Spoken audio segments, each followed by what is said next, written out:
ശ്രീരാമനും വാനര സൈന്യവും ലങ്ക കീഴടക്കാനായി വരുന്നെന്നറിഞ്ഞ രാവണൻ ആകെ പരിഭ്രാന്തനായി. ധൈര്യം ചോർന്നുകൊണ്ടിരിക്കുന്ന രാവണൻ ഒപ്പമുള്ള രാക്ഷസന്മാരോടൊപ്പം ഇനി എന്തു വേണമെന്ന ആലോചനയായി. പലവിധേനയും രാവണന് ഊർജം പകരാൻ വേണ്ടി രാക്ഷസന്മാർ ഇങ്ങനെയൊക്കെ പറഞ്ഞു. ശക്തനായ രാവണ, അങ്ങ് എന്തിനു വിഷമിക്കുന്നു? വാളും പരിചയം മൂർച്ചയേറിയ കുന്തങ്ങളും ദണ്ഡുകളും ഒക്കെയാൽ സജ്ജമായ സൈന്യമുള്ളപ്പോൾ അങ്ങ് എന്തിനിങ്ങനെ ചിന്താകുലനാകണം? പാതാള ലോകത്തെ ഭോഗാവതി നഗരത്തിലെത്തി അങ്ങ് അവിടെയുള്ള സർപ്പങ്ങളെ കീഴടക്കിയില്ലേ? കൈലാസപർവ്വതത്തിനു മുകളിൽ വസിക്കുന്ന യക്ഷന്മാരാൽ ചുറ്റപ്പെട്ട് മഹാദേവന്റെ സുഹൃത്താണെന്ന് സ്വയം പുകഴ്ത്തുന്ന കുബേരനെ താങ്കളുടെ ബാഹുബലത്താൽ യുദ്ധത്തിൽ തോൽപ്പിച്ചില്ലേ? യക്ഷന്മാരെ തകർത്തെറിഞ്ഞു അങ്ങ് അവരുടെ ഇടയിൽ നിന്നും ഈ പുഷ്പക വിമാനം കൊണ്ടുപോന്നില്ലേ? ഭയത്താലും അങ്ങയോടുള്ള സൗഹൃദം ആഗ്രഹിച്ചും അസുരശില്പിയായ മയൻ അദ്ദേഹത്തിന്റെ പുത്രിയായ മണ്ഡോദരിയെ അങ്ങേക്ക് നൽകിയില്ലേ? മധുകുംഭിനാശൻ എന്ന വീരനായ രാക്ഷസനെ തോൽപ്പിച്ച് അങ്ങയുടെ കീഴിലാക്കിയില്ലേ?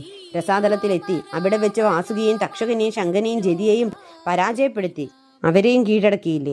1 വർഷത്തോളം അങ്ങ് ചെയ്ത യുദ്ധത്തിന്റെ ഫലമായി അനശ്വരന്മാരായ അസുരന്മാരെ പോലും തോൽപ്പിച്ച് അവരുടെ കൈവശമുള്ള വിദ്യകളും വശത്താക്കിയില്ലേ? ഈ ഭൂമിയിൽ ദേവേന്ദ്രന് തുല്യം വീര്യമുള്ള ധാരാളം പേരുണ്ട്. അവരെയൊക്കെ രാവണ അങ്ങ് തോൽപ്പിച്ചില്ലേ? അവരുടെ വൈഭവത്തിനൊത്ത് വരുമോ രാമന്റെ വീര്യം? മഹത്തായ യാഗം ചെയ്ത് പരമേശ്വരനെ പ്രീതിപ്പെടുത്തി അതിവിശിഷ്ടമായ വരം നേടിയ ഇന്ദ്രിയത്തുള്ളപ്പോൾ അങ്ങ് എന്തിനു ഭയക്കുന്നു?